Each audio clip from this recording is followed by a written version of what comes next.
और वैसे भी अद्भुत अद्भुत चीजें होती हैं। अपना भारत का एक आदमी, वो 3 लोग बॉर्डर क्रॉस कर रहे थे, तो पुलिस वालों ने पकड़ लिया कि तुम क्रॉस कर रहे थे क्यों, तो उसमें एक चाइना का था, एक पाकिस्तान का था, एक भारत का था। तीनों को पकड़ लिया गया, सजा सुनाई गई, बोला तीनों को 100 कोड़े मारो, बॉर्डर क्रॉस कर रहे थे। तो पहले चाइना वाले के मारे गए, बेचारा मेड इन चाइना का माल था, लगे 50 कोड़े तो मर गया। जब उनको लगा कि ये तो मर रहे हैं, तो उनने पाकिस्तान वाले की तरफ आया, बोला कि अब तेरे कोड़े लगेंगे और मरना तय है, कोई अंतिम इच्छा हो तो बता दे। पाकिस्तानी ने अपना पूरा दिमाग लगाया, पूरा दिमाग लगाकर बोला भाई साहब एक काम करो, मेरी पीठ पर 2 तकिए बांध दो, फिर 50 कोड़े मार लो, 100 कोड़े मार लो। उसके में बांधे गए भाई साहब, 70-75 कोड़े के बाद फट गए तकिया, सब मर गया बेचारा। पाकिस्तानी की बेचारे की मरने की हालत हो गई। अब भारत वाले का नंबर आया, उससे कहा गया कि तू बता दे अपनी अंतिम इच्छा। उनने कहा भाई साहब कोड़े तो चाहे आप 200 मार लो, लेकिन मेरी पीठ पर इस पाकिस्तानी को बांध दो। तो भारत का आदमी ऐसा काम कर लेता है। और ये दीपक शुक्ला दनादन जी ऐसी दनादन संचालन कर रहे हैं। मैं चाहता हूं, वो हास्य के एक बड़े रचनाकार हैं, देश के तमाम बड़े मंचों पर वो जाते हैं, टीवी चैनलों पर आपने उनको देखा होगा। मैं चाहता हूं एक बार पूरा सदन दनादन तालियां बजा करके दीपक शुक्ला दनादन जी को। हालत बड़ी विचित्र है, खैर स्थितियां बड़ी गंभीर हो गई। आइए मैं शुरू होता हूं।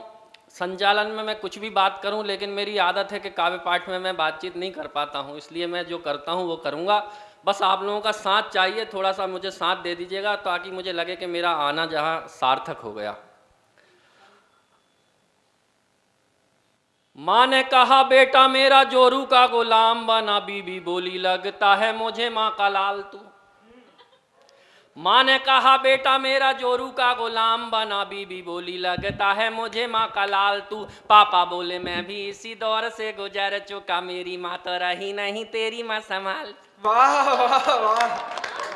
तो जब थे हम कुंवारे तब भी आदमी थे फालतू, अरे जब थे हम कुंवारे तब भी आदमी थे फालतू, आजकल भी हो गए हैं शादीशुदा पालतू। जब से कभी हुए हमें देख सभी कहने लगे आलतू जलालतू और आई बला कुटाल। वाह वाह वाह वाह वाह वाह, बहुत अच्छे भैया वाह। एक नेता ने खाने में मांगा अचार, हमने दिया एक बार, उसने मांगा दूसरी बार, तीसरी बार, चौथी बार, और जब मांगा 5वीं बार तो हमने कहा सरकार ये अचार है, भ्रष्टाचार नहीं। क्या बात है। प्रणाम करता हूँ, वाकई में बड़ा अच्छा सुन रहे हैं आप लोग। और आइए, लोग मुझे दनादन कहते हैं साहब। दनादन क्यों कहते हैं? मस्ती का छंद है, मेरा परिचय है, आपको आनंद आएगा, मैं वादा करता हूँ। बस मस्ती के साथ ऐसे ही सुनते रहना। लोग मुझे दनादन क्यों कहते हैं? स्वागत है। अरे बिन बुद्धि धरती पे आए और धरा के बोझ कहाए, गेंडे जैसा होता जाए काया का विस्तार दनादन।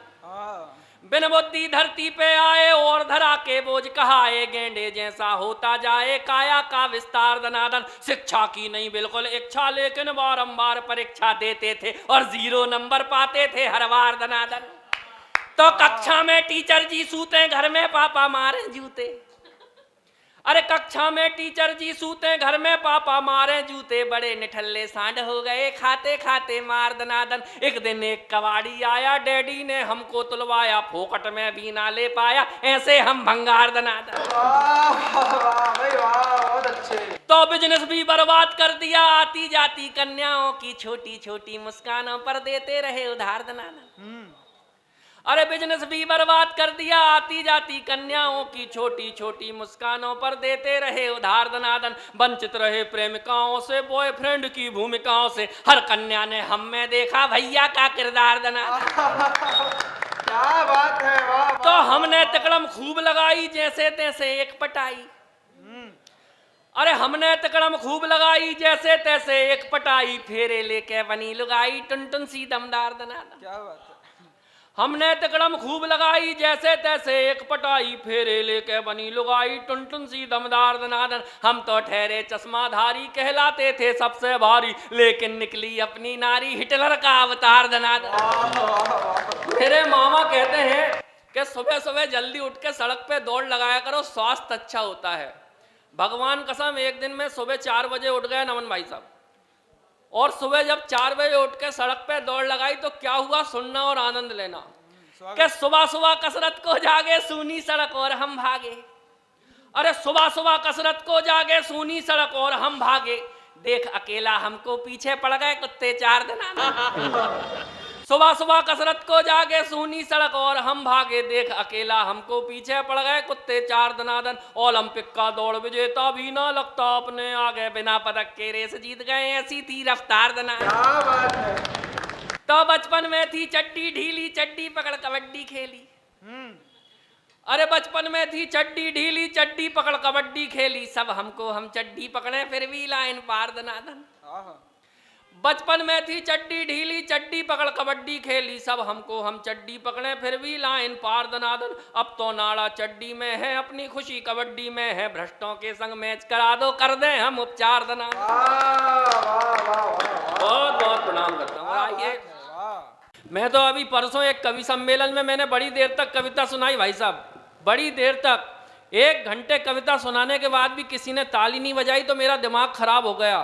गुस्से में मैं जोर से चिल्लाया कि लगता है यहाँ जितने बैठे सब कसम खा के आए कि ताली नहीं बजाएंगे, लेकिन मैं भी कसम खा के आया कि ताली तो बजवा के रहूंगा, नहीं तो किसी बिल्डिंग से जाके कूद जाऊंगा।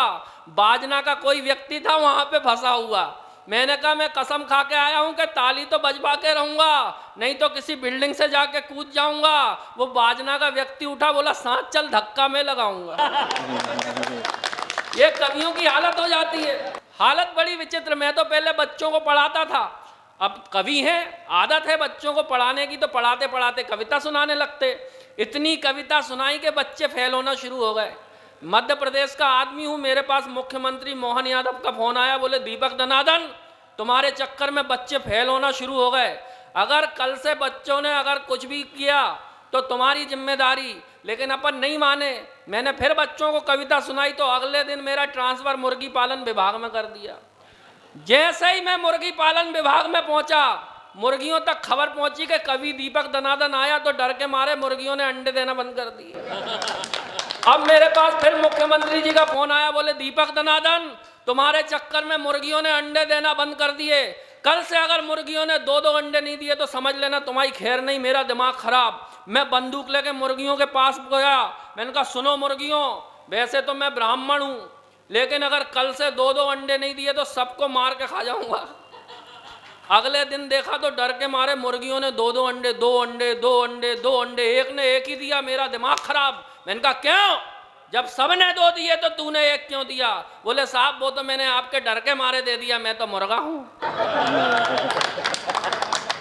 आप लोग एक बात जरूर ये चीज समझ लेना कि वही आदमी प्यार का विरोध करता है जो प्यार से चोट खाया हुआ होता है। ऐसा नहीं है कि इसने कभी प्यार नहीं किया, अपने जमाने में बहुत प्यार किया, इतना प्यार किया कि एक बार एक लड़की से बोला कि तू मेरी नहीं हुई तो मैं किसी की नहीं होने दूंगा, तू मेरी नहीं हुई तो मैं किसी की नहीं होने दूंगा, तू मेरी नहीं हुई तो मैं किसी की नहीं होने दूंगा। मैंने कहा क्यों रे, तेरी हो गई तो क्या पूरे मोहल्ले की होने देगा?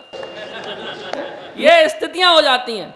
अच्छा, श्रृंगार के कवि ये तो प्यार के विरोध में बात कर रहे थे, लेकिन श्रृंगार के और प्यार के कवि प्यार की कविताएं ऐसे पढ़ते हैं जैसे करेले के ऊपर चाशनी चढ़ा रहे हों। भगवान कसम, मेरा प्यार से आज तक कोई वास्ता नहीं रहा, क्योंकि मैंने तो जिससे प्रेम विवाह किया, आजकल वही प्रेम चोपड़ा बन के मेरे सिर पे नागिन डांस कर रही है। आखिर प्यार हो क्या गया आजकल का? 4 पंक्तियां अपनी सुनाता हूं आपको कि आजकल प्यार क्या हो गया, सुनना और आनंद लेना। चेहरे पे उदासी लिए खोपड़ी खोजा रहा हूं, भाग्य की लकीर मेरी हर जाई हो गई। चेहरे पे उदासी लिए खोपड़ी खोजा रहा हूं, भाग्य की लकीर मेरी हर जाई हो गई। करके जुगाड़ पाई खुशियां अपार, ऐसा बेड लक यार के सभी पराई हो गई। तो झील के किनारे जिसे चाउमीन थी खिलाई, आज वही किसी और की लुगाई हो गई। झील के किनारे जिसे चाउमीन थी खिलाई, आज वही किसी और की लुगाई हो गई। सुबह तो कांग्रेस के ही साथ घूमती थी, शाम होते होते वो तो भाजपाई हो गई। लोग कहते हैं, जैसे कि उसने कहा कि वीर रस के कवियों पे इल्ज़ाम लगता है कि चीखते हैं चिल्लाते हैं। दोस्तों एक बात कहना चाहता हूँ, हमारे देश में अगर आज़ादी के नाम पे, बोलने की आज़ादी के नाम पे सबसे अधिक फायदा उठाया तो हमारे देश के नेता और अभिनेताओं ने उठाया है। जिसे देखो कोई भी भाषण, कोई भी बयान दे देते हैं। कुछ दिनों पहले एक नेता ने बयान दिया कि तुम लोग गाय का दूध पीते हो, इसलिए गाय को माता कहते हो, इस लिहाज से तो बकरी भी दूध देती है, तो बकरी तुम्हारी बहन हुई। ये हमारे नेताओं के बयान हैं। उस नेता ने कहा कि तुम लोग गाय का दूध पीते हो, इसलिए गाय को माता कहते हो, इस लिहाज से तो बकरी भी दूध देती है, तो बकरी तुम्हारी बहन हुई। तो मैं प्रणाम करता हूं उन सरदार जी को जिन्होंने जवाब दिया कि नेताजी माफ करना, बहन का दूध पीने की सड़ी गली गंदी मानसिकता वाली परंपरा आपके यहाँ होगी, हमारे यहाँ नहीं। जिसे देखो कोई भी कुछ भी बोल रहा है। वो एक कह रहा है मैं भारत माता की जय नहीं बोलूंगा, मेरी गर्दन पे छुरी रख दो। मैं हास्य का कवि हूं साहब, मैं गुस्से में बात नहीं करता, मैं हास्य में निपटा देता हूं। जिसने कहा कि मैं भारत माता की जय नहीं बोलूंगा, मैं 4 पंक्तियां पढ़ना चाहता हूं। जो भारत माता की जय नहीं बोलना चाहता, भोपाल से आया हूं बाजना वालों, और भोपाल की तरफ से जवाब देता हूं। अगर आपको लगे कि यह जवाब बाजना की तरफ से है तो अपनी तालियों से बताना कि आप कवि सम्मेलन को कितना सुनना चाहते हो। जिसने कहा कि मैं भारत माता की जय नहीं बोलूंगा, तुम भी सुनना दास आरोही, जो कहता है कि मैं भारत माता की जय नहीं बोलूंगा। बंदर कहता है मैं ना बंदेवी की जय बोलूंगा, बंदर कहता है मैं ना बंदेवी की जय बोलूंगा, भावनाओं को देशवासियों संविधान से तौलूंगा, जी चाहे उस बंदर के घर पी के जाऊं लाल की, जी चाहे उस बंदर के घर पी के जाऊं लाल की, जी भर के फिर उसे सुनाऊं मैं गाली भोपाल। हास्य के इतने बेताज बादशाह हमारे बीच बैठे हैं नरकंकाल जी, बड़े हाजिर जवाब आदमी है साहब। अभी परसों एक कवि सम्मेलन से हम लोग लौट रहे थे, नरकंकाल जी और मैं दोनों अपने आराम करने की मुद्रा में ट्रेन में, देखा सामने की बर्थ पे 4 लड़कियां आपस में बात कर रही। एक बोली तुझे कैसा पति चाहिए, तो पहली वाली ने जवाब दिया अपने को तो करोड़पति चाहिए। दूसरी वाली से पूछा तुझे कैसा पति चाहिए, बोली अपने को तो 50-50 लाख के 2 चल जाएंगे। तीसरी से पूछा तुझे कैसा चाहिए, बोले अपने को तो 25-25 लाख के 4 चल जाएंगे। भगवान कसम इससे पहले चौथी कुछ बोलती, नरकंकाल उठे, चारों का अपना विजिटिंग कार्ड दिया, बोले देखो ऐसा है अभी तो मैं सो रहा हूं, जब 1000 पे आ जाओ तो मुझे जगा देना। यह हास्य कवि इसलिए आनंद के साथ कवि सम्मेलन को सुनो, मस्ती के साथ।